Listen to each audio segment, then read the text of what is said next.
मोदी जी ने एक मन की बात में बोला था कि भारत विश्व गुरु बनना चाहता है, जहाँ लॉस है उसी को ही बेचा जा रहा है ताकि कि सरकार और लॉस उस पर ना करे। अच्छी गवर्नेंस नहीं है, हर जगह करप्शन है गवर्नमेंट में।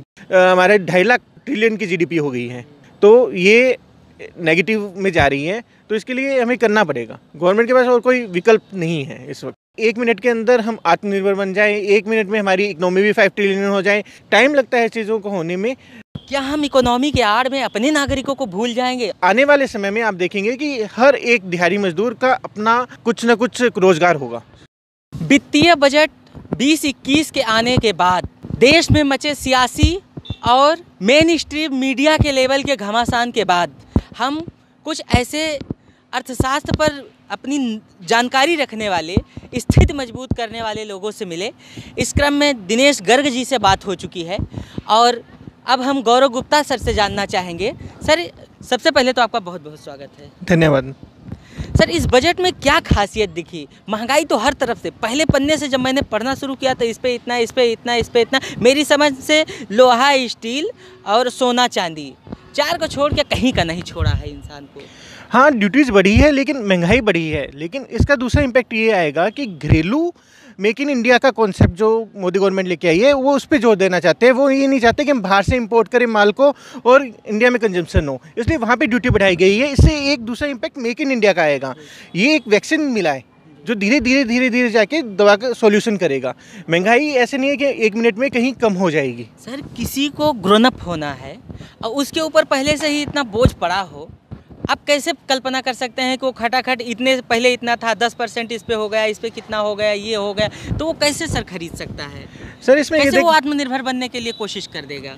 इसमें ये देखने की बात है कि जो ड्यूटीज़ बढ़ाई गई है वो कस्टम ड्यूटीज़ बढ़ाई गई है।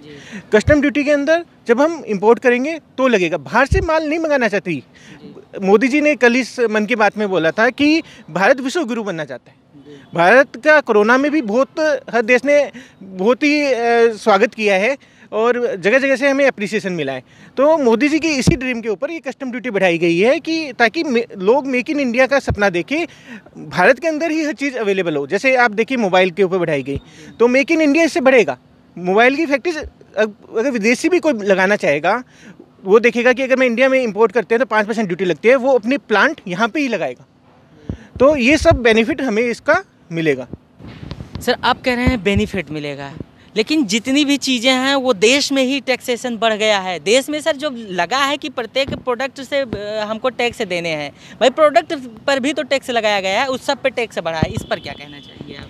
कुछ जगह बढ़ा है। देखो, गवर्नमेंट के पास फंड्स, पूरी कमोडिटी बढ़ा दी गई। कमोडिटी में आपको तो पता होना चाहिए सर, सुई से लेके और क्या कहते हैं, जो दैनिक जीवन में प्रयोग की जाने वाली जितनी भी छोटी से लेकर के बड़ी चीज़ों तक होती हैं, सब पे। हाँ, ये थोड़ा सा बजट जो है इसमें फंड्स की हमें जरूरत है, क्योंकि स्वास्थ्य के ऊपर सबसे ज़्यादा खर्च किया गया है। स्वास्थ्य के ऊपर गवर्नमेंट कोविड की वजह से हमें पता लगा कि स्वास्थ्य के ऊपर बहुत जरूरी, स्वास्थ्य के ऊपर खर्च किया गया है। तो स्वास्थ्य के दृष्टिकोण से तो बुद्धिजीवी लोग तो आंकड़ा लगा लिए हैं ना कि कितनी वैक्सीन जाएगी तो इसका कितना पैसा आएगा, कि ऐसा नहीं है अभी लगा लिया है। लेकिन स्वास्थ्य के आगे भी कोई महामारी आ सकती है। अभी बर्ड फ्लू सुन रहे हैं, कुछ भी आ सकता है। उसके लिए हमें पहले से प्रिपेयर होना पड़ेगा। हमारे पास इतना इंफ्रास्ट्रक्चर होना चाहिए। कोविड में एक बार बात हो गई थी कि हमारे पास बेड्स ही नहीं है हॉस्पिटल्स में, तो इन सब चीज़ों से हमें किट वगैरह नहीं थे। तो ये सब चीज़ों से पहले ही हमें इंफ्रा क्रिएट करना पड़ेगा। आगे कोई महामारी का हम इंतजार तो नहीं कर सकते कि कोविड के बाद और कोई महामारी आए और उसके बाद हम हॉस्पिटल में आने चले। तो गवर्नमेंट ने इस तरफ हमें ध्यान दिया है कि 2.38 लाख करोड़, बहुत अच्छा बजट इन्होंने एलोकेट किया। 2.5% की डिमांड भी थी और ये फंड्स जुटाने के लिए थोड़ा बहुत तो इंडिया को कंट्रीब्यूट करना ही पड़ेगा थ्रू टैक्सेस। वित्तीय घाटा, जैसा कि मैंने 3.8% कहा, तो दिनेश गर्ग सर ने कहा कि नहीं 9.54% है। तो इसकी भी भरपाई इसी से करेंगे। अब इसके लिए संस्थान बिकने शुरू हो गए हैं, क्या कहना चाहेंगे? संस्थान बिके हैं, कुछ तो लॉस वाले संस्थान बिके हैं और संस्थान बेचने की जरूरत है। हम इंफ्रा पे इन्वेस्ट भी कर रहे हैं। कंपनी थी BBCL, क्या थी वो सर? BPCL तो प्रॉफिट में थी, लेकिन ये इंफ्रा भी तो इन्वेस्ट कर रहा है। आप देखिए, एक जगह से कुछ बिक रहा है, एक जगह से हम सड़कें बना रहे हैं, वो भी तो एसेट है। आज मैंने एक घर बेच के दूसरा घर खरीद लिया, तो इसको तो आप बिकना नहीं कहेंगे कि आज मुझे लग रहा है कि मेरे घर में इस चीज़ की कमी है, मैं सड़कें बना लूँ। भारत में सड़कें की जरूरत है, सड़कें बना लो तो बढ़िया बात है ना। किसी को बेच के बना रहे हैं, हमारे पास फंड नहीं है, टैक्सेस नहीं है, टैक्स का कलेक्शन अच्छा नहीं है, तो कहीं से तो हमें फंड जुटाना पड़ेगा। सर एनपीए दिखा करके इस तरह से सेल किया जाए तो ठीक है। एनपीए तो गवर्नमेंट की मजबूरी है, एनपीए के लिए भी ये फंड अलोकेट होता है। ये एक है कि इस पर थोड़ा ध्यान देना चाहिए कि लोन्स, बड़े लोन्स को थोड़ा सा ये एक इसका ड्रॉबैक कि मान लीजिए कि एनपीए का ऊपर ये फंड जा रहा है हमारा। सर मेरी समझ से तो एनपीए वही है कि जो पूंजी या संपत्ति पड़ी है उस पर क्या कहते हैं कि प्रॉफिट नहीं ले पा रहे हैं, तो ऐसे तो कुछ भी दिखा करके एनपीए सेल किया जा सकता है। नहीं, ऐसा नहीं है। जो भी है आप देखो कि रिकॉर्ड्स हैं उसके। एनपीए तो यही है सर कि वो संपत्ति या वो पूंजी जो रन नहीं कर पा रही है, जो कमाई नहीं कर पा रही है, तो इसका मतलब किसी को भी सर लॉस में दिखा करके सेल किया जा सकता है इजीली। लॉस में ऐसे दिखाना मुश्किल नहीं है। सीएजी का ऑडिट होता है, गवर्नमेंट ऑडिट्स होते हैं, चार्टर्ड अकाउंटेंट्स ऑडिट करते हैं, तो ऐसे किसी को भी लॉस में नहीं दिखाया गया। पूरी प्लानिंग के साथ जहां लॉस है उसी को ही बेचा जा रहा है ताकि कि सरकार और लॉस उस पर ना करे। नहीं, मैंने तो पहले क्या कहते हैं ये जिससे प्रॉफिट हो रहा था लाभ वाली कंपनी के बारे में भी बता दिया, तो आपने कहा कि नहीं है ठीक है, जब एवरेज में लेके चल रहे हैं तो ठीक है। नहीं, मैं कह रहा हूँ लाभ वाली कंपनी भी कुछ बेची है, लेकिन उसके इन्वेस्टमेंट भी तो चाहिए। इन्वेस्टमेंट भी तो कर रही है, कहीं ना कहीं इंफ्रा प्रोजेक्ट्स के ऊपर इन्वेस्टमेंट कर रही है, डेवलपमेंट पे कर रही है, तो ठीक है। उन कंपनीज को बेच के अगर कुछ करके कर रही है तो इसमें कोई बुरा नहीं है कि फंड की जरूरत है गवर्नमेंट को। और कोरोना से ना केवल हम गुजरे हैं, गवर्नमेंट भी गुजरी है।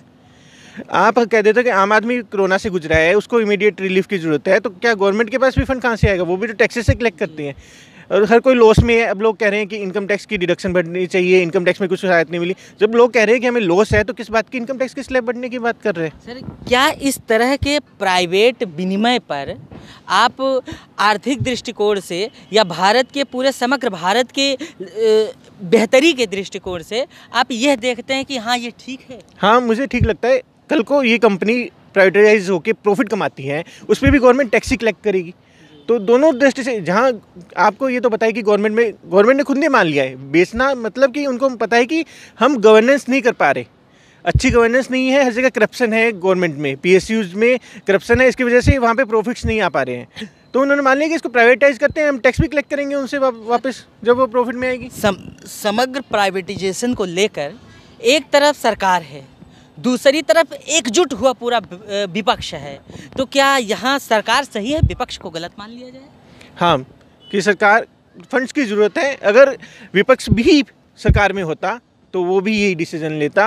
इस समय जिस समय इकनॉमी चल रही है, जो हमारी जीडीपी नेगेटिव में है, आप 10% हमारे 2.5 लाख ट्रिलियन की जीडीपी हो गई है, तो ये नेगेटिव में जा रही है, तो इसके लिए हमें करना पड़ेगा।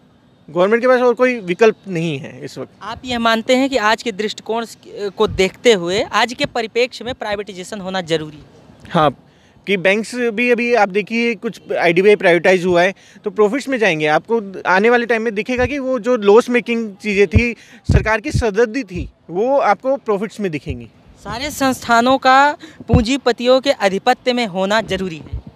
पूंजीपति के आधिपत्य में कुछ नहीं जा रहा है, खाली जो सरकार के सर के ऊपर बाहर है। मोटा मोटा जो हम देखें, एक ट्रेन तेजस आई, पहले जो हम लोग 150-200 रुपये के टिकट से प्राइवेट से, कोई भी हो, प्राइवेट डिब्बे में बैठ करके, जनरल डिब्बे में बैठ करके वहाँ पहुँच जाते थे घर। 200-250 मुश्किल से लगता है। तेजस ट्रेन में कहीं ऐसी कोई जगह नहीं है जिसमें चेयर क्लास ना हो, एसी ना हो, और उसका सर टिकट आपको पता ही होगा सर। तो इसकी मार आम गरीब इंसान देख रहा है, झेल रहा है, वो कहाँ से लाएगा सर? ये तो है सर कि कुछ प्राइसेस बढ़े हैं, लेकिन फैसिलिटीज़ भी बढ़ी है, आपको ये भी मानना होगा। इसकी व्यवस्था के लिए कोई पहले से ही व्यवस्था तैयार कर ली गई है सरकार के द्वारा कि हाँ इसके बदले जो लोग परेशान हैं उनकी सुविधा के लिए क्या किए जाएंगे? भाई आप कुछ अच्छा करने जा रहे हैं, कुछ ब्रॉड करने जा रहे हैं, तो उसमें जो महंगाई भी बढ़ेगी, उसमें आम व्यक्ति के ऊपर जो सहूलियत में नहीं फिट बैठ रहा है, उसके लिए अभी तो रोड मैप कोई तैयार नहीं है सर। कि तैयार हो गए हैं कि बस अब इसी पे चल देना जरूरी है? नहीं, अभी इमीडिएट कुछ भी नहीं हो सकता। अभी गवर्नमेंट ने बजट एलोकेट किया है, रेल के लिए भी किया है। अब धीरे धीरे जब इनका एलोकेशन होगा, क्या क्या स्कीम्स आती हैं हमें पता लगेगी। हम एक साथ ही नहीं सोच सकते कि 1 मिनट के अंदर हम आत्मनिर्भर बन जाएं, 1 मिनट में हमारी इकोनॉमी भी 5 ट्रिलियन हो जाए, 1 मिनट में ही सब कुछ हो जाए। टाइम लगता है चीज़ों को होने में, तो धीरे धीरे सब कुछ ठीक होगा। क्या हम इकोनॉमी के आड़ में अपने नागरिकों को भूल जाएंगे और बाबत सारी जानकारी पता हो कि कितने गरीब यहाँ रहते हैं, कितने मजदूर लोग रोज़ 120, 125, 130 किलोमीटर ट्रेन से यात्रा करके वहाँ दिहाड़ी करते हैं, मजदूरी करते हैं, नौकरी करते हैं, फिर वो शाम 11, साढ़े 11, 12 बजे तक घर आते हैं। उनके लिए ठीक होगा? मोदी जी तो ये चाह रहे हैं कि कोई मजदूर दिहाड़ी करे ही ना, मेक इन इंडिया लेके आएंगे, यहाँ पे हर व्यक्ति को अपना रोज़गार मिलेगा, स्वावलंबी बनेंगे। तो मोदी जी इस विजन पे काम कर रहे हैं और ये टाइम लेगा, एक सेकंड में सबको रोज़गार नहीं दे सकते। हाँ, थोड़ा सा लोगों को दिक्कतें होंगी, लेकिन आने वाले समय में आप देखेंगे कि हर एक दिहाड़ी मजदूर का अपना कुछ ना कुछ रोज़गार होगा। सर, क्या स्वावलंबन के सुअवसर में सारी चीज़ें फटाफट प्राइवेटाइज कर दी जाएं वो ठीक है, और ना कि पहले उसके कोई रोड मैप तैयार कर लिया जाए? भाई स्वावलंबी बनाने के लिए ठीक है, दे दिया, अच्छा है, हर कोई स्वावलंबी बन जाए, लेकिन वो उस स्थिति में तो आए कि वो पहले वहाँ तक जा सके। कोई आदमी नौकरी छोड़ के थोड़ी सा स्वावलंबी बन जाएगा फटाक से कि आपने कहा हो गया। उसको तो अभी जाने के लिए वही नौकरी करनी है ना, जिसको डेली आए दिन जहाँ से आना जाना है वो तो वहीं से आया जाएगा ना। वो इस तरह की स्थिति को, नौकरी को दूसरी वैकल्पिक, ये स्वरोजगार को दूसरी वैकल्पिक व्यवस्था के रूप में देखेगा। वो ऑब्जेक्ट सेलेक्ट करेगा इसमें, ना कि उसको प्राथमिकता दे देगा, इनिशिएट नहीं करेगा। सर, वो स्वावलंबी को जो आप बोल रहे थे, ये स्वावलंबन को आदमी क्या कहते हैं, इनिशिएटिव नहीं रखेगा, वो ऑब्जेक्टिव रखेगा ना, वैकल्पिक व्यवस्था रखेगा। हाँ, ये कर रहे हैं, ठीक है, ये भी हो जाए तो ठीक है। तो क्या उस वैकल्पिक व्यवस्था पर जाने के लिए या उसकी जो आप, हाँ, जो उस वैकल्पिक व्यवस्था पर जाने के लिए कोई रोड मैप, कोई तैयारी, कोई सुविधा है सरकार के पास कि बस फटाफट पहले यही कर दिया जाए तो ठीक है? स्वावलंबी के लिए हमें फंड्स की ज़रूरत है, एलोकेशन भी हुआ है बजट के अंदर स्वावलंबी के लिए, मेक इन इंडिया के लिए। तो यही है कि स्वावलंबी ज़रूरी है और एक बार करना पड़ेगा। थोड़ा सा इस देश से भी को भी स्ट्रगल करना पड़ेगा, क्योंकि हम कोविड से भी गुजरे हैं। आपको ये भी ध्यान रखना चाहिए कि सरकार के लिए भी ये कोई आसान समय नहीं है, तो उसको देखते हुए ये बजट तैयार किया गया है। हर एक चीज़ों की लिमिटेशन होती है, सरकार के लिए भी कोविड की वजह से काफ़ी लिमिटेशन थी। अगर सब कुछ सही चल रहा होता तो आप इससे अच्छा बजट देख सकते थे और बहुत कुछ देख सकते थे, लेकिन कोविड है, इसकी वजह से जो जीडीपी डाउन है, सरकार के पास भी फंड्स एलोकेशन जितना था, जितना वो सीमित संसाधनों से, सीमित अपने फंड्स को एलोकेट कर सकते थे, उस हिसाब से उन्होंने किया है। तो आपके हिसाब से बहुत नुकसान नहीं है जिस स्थिति में सरकार जा रही है, सरकार की गति और दिशा दोनों ठीक है? हाँ, अभी धीरे धीरे अभी और भी आपको मिनी बजट मेरे हिसाब से देखने को मिलेंगे। ये कंप्लीट बजट तो नहीं था, कहीं ना कहीं इसमें आपको आगे भी कुछ मिनी बजट देखने को मिल सकते हैं। कुछ इन्होंने पहले भी 20 लाख करोड़ का पैकेज अनाउंस कर चुकी है गवर्नमेंट। 20 लाख करोड़ काफ़ी अच्छा पैकेज होता है, वो दे चुकी है। इसलिए वो अगर इसके साथ अनाउंस करती है तो आपको लगता है कि बहुत कुछ हो गया बजट में।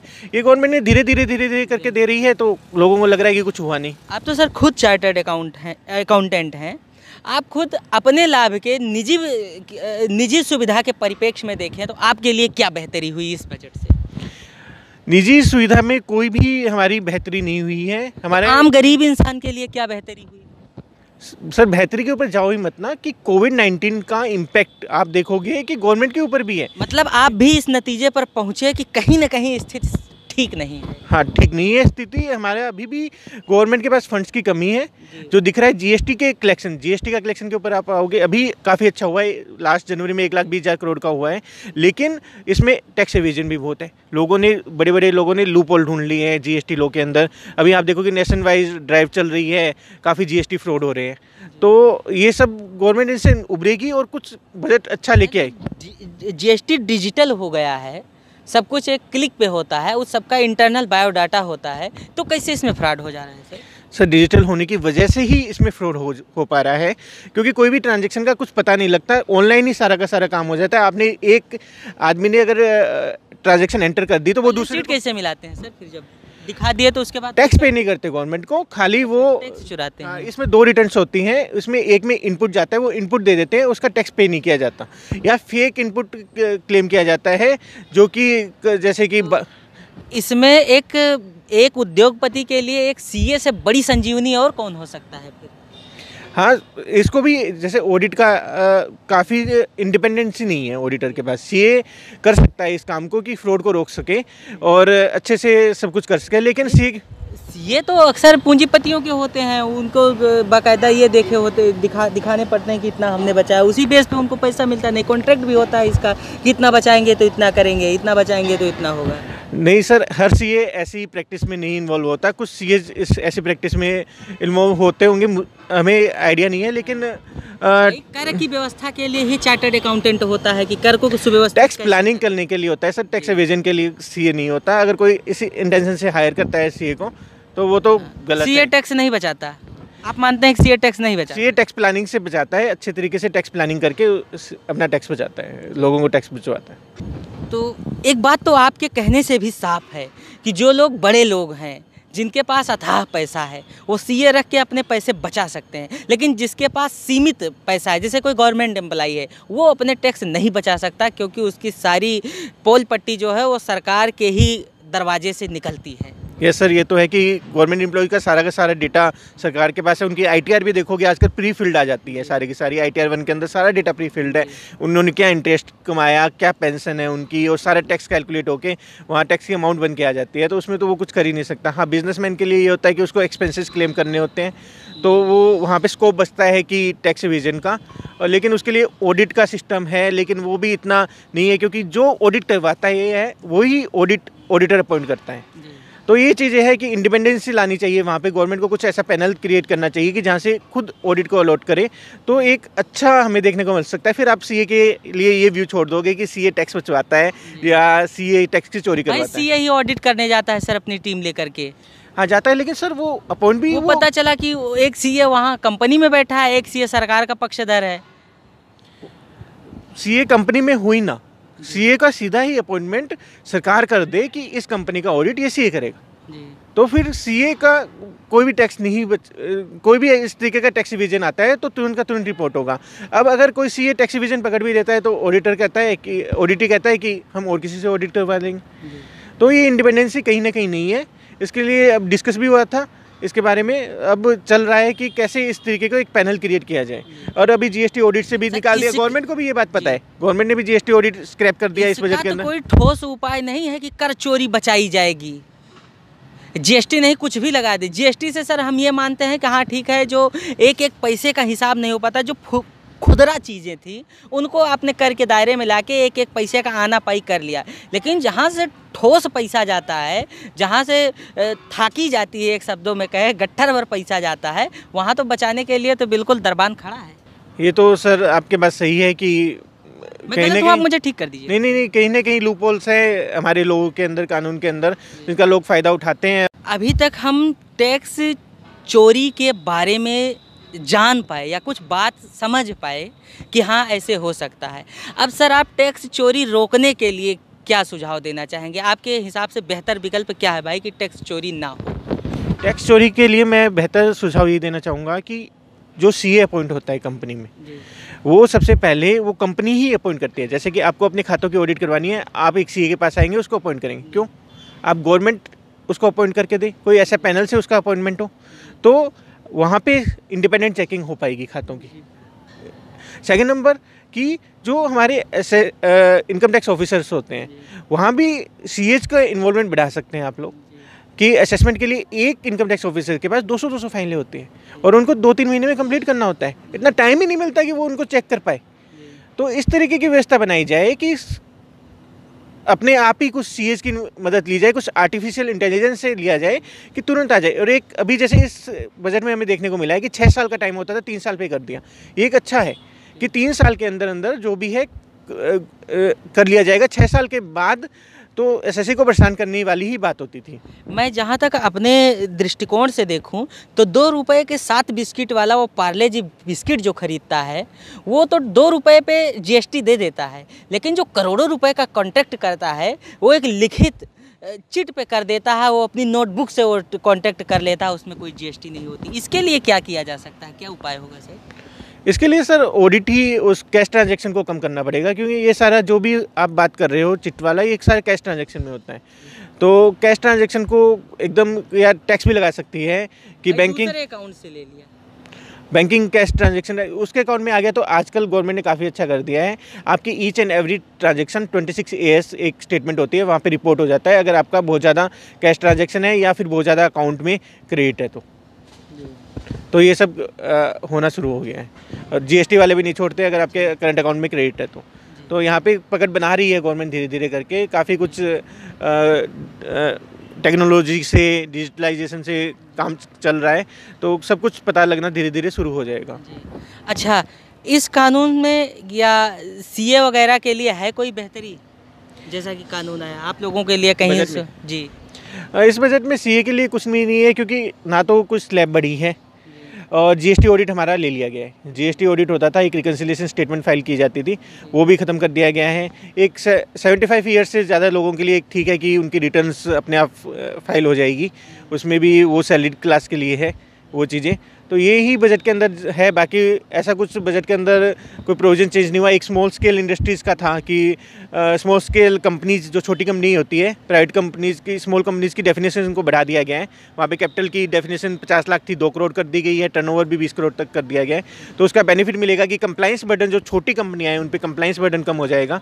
तो ये एक बड़ा अच्छा डिसीजन लिया गया इस बजट के अंदर। सर, हमने अपनी तरफ से तो बहुत सारी जानकारियाँ जानने की कोशिश की और मिली भी। अगर आपकी तरफ से कुछ ऐसा लग रहा हो कि ये छूटा है तो आप बता दें सर। गवर्नमेंट ने इस बजट में कई चीज़ें मिस भी की हैं, कई चीज़ें इंक्लूड भी की हैं। जैसे कि हर चीज़ के हमें इम्पैक्ट को समझना होगा। जैसे कि आप स्क्रैपिंग पॉलिसी है, इसका इम्पैक्ट खाली ये नहीं है कि गाड़ियाँ निकल जाएगी सड़कों से पुरानी और पोल्यूशन कम होगा, इसका इम्पैक्ट है डिमांड भी बढ़ेगी। ऑटोमोबाइल सेक्टर के लिए बड़ा अच्छा कदम था ये, इससे डिमांड बढ़ेगी तो वैसे ही हमारा मेक इन इंडिया का कॉन्सेप्ट बढ़ेगा, लोग ज़्यादा इंडस्ट्रीज ऑटोमोबाइल में है हमारी, तो डिमांड बढ़ाने के पीछे भी इसका ऑब्जेक्टिव होता है। सेकंड नंबर चीज़ हमने बात की, कमी क्या रह गई, ये तो बेहतरी आपने बताई, कमी पे आप बताएं। कमी के अंदर सर एक मैं बताता हूँ, कंपनीज़ के ऊपर टैक्स, आपको जान के आश्चर्य होगा कि कंपनीज़ के ऊपर, प्राइवेट लिमिटेड कंपनीज़ के ऊपर टैक्स कम लगता है और एक पार्टनरशिप फर्म जो छोटी होती है उस पर टैक्स ज़्यादा लगता है। तो ये काफ़ी टाइम से डिमांड हो रही है, आज तक किसी ने बजट में कभी भी नहीं सुनी गई। एक प्रोफेशनल्स के ऊपर 50% सीधी रिसिप्ट का टैक्स लगता है, काफ़ी टाइम से डिमांड हो रही है। 50% बहुत बड़ी अमाउंट होती है, यानी आप 100 रुपये कमाते हो, 50 रुपये पे आपको टैक्स देना है। तो ये 50% की 30% के लिए ICAI भी CA इंस्टीट्यूट हमारा बार बार रिप्रेजेंटेशन के लिए लिखता है। फर्म के ऊपर एक प्राइवेट लिमिटेड कंपनी से ज़्यादा टैक्स लग रहा है, इसके ऊपर भी CA इंस्टीट्यूट बार बार रिप्रेजेंटेशन में लिखता है, तो इसकी कोई सुनवाई नहीं है। हाँ, 80C भी बढ़ा सकते थे थोड़ी। एक देखिए सर, वर्क फ्रॉम होम का कल्चर था, कोरोना की वजह से आया था, अभी भी चल रहा है। हाँ, चल रहा है। नहीं, इसमें एज ए पर्क कुछ अमाउंट एम्प्लॉयज़ के लिए एग्जेम्प्ट कर सकते थे, क्योंकि खर्चा हो रहा है कि कंपनीज़ को वहाँ पे कुछ सिस्टम भेजने पड़ रहे हैं, कुछ वहाँ पे घर पे ही कुछ सेटअप बनाना पड़ रहा है, उसके लिए खर्चा हो रहा है, तो उसको एज ए पर्क एग्जेम्प्ट कर सकते थे। लेकिन ये सारी चीज़ें मुझे लगता है कि बड़ी जल्दीबाजी में थोड़ा सा बजट बनाया गया है, कि ज़्यादा सोच समझ के नहीं कि चलो कोई बात नहीं बाद में कर लेंगे, क्योंकि अब तो हमें दिखा देंगे सर, हरास दिखा देंगे उसको। एम्प्लॉयज़ के लिए एग्जेम्प्ट करना चाहिए एज ए पर्क्स, वो एम्प्लॉयज़ की ही एसेट मान के कि एम्प्लॉय खरीदेगा, अपने कंपनी रिम्बर्स करेगी उसको, वो लैपटॉप एम्प्लॉयज़ का ही है और उसको as a perk taxable exempt कर दो। तो ये एक अच्छी एक होती, या कुछ भी अमाउंट एक वर्क फ्रॉम होम के नाम का उनको एग्जेम्प्ट कर देना चाहिए था एज ए पर्क। आप बाकी बाहर के बजट पढ़ोगे ना, USA के, यहाँ पे किया गया है ये सब चीज़ें, तो वहाँ से भी ये चीज़ें निकल के आई हैं।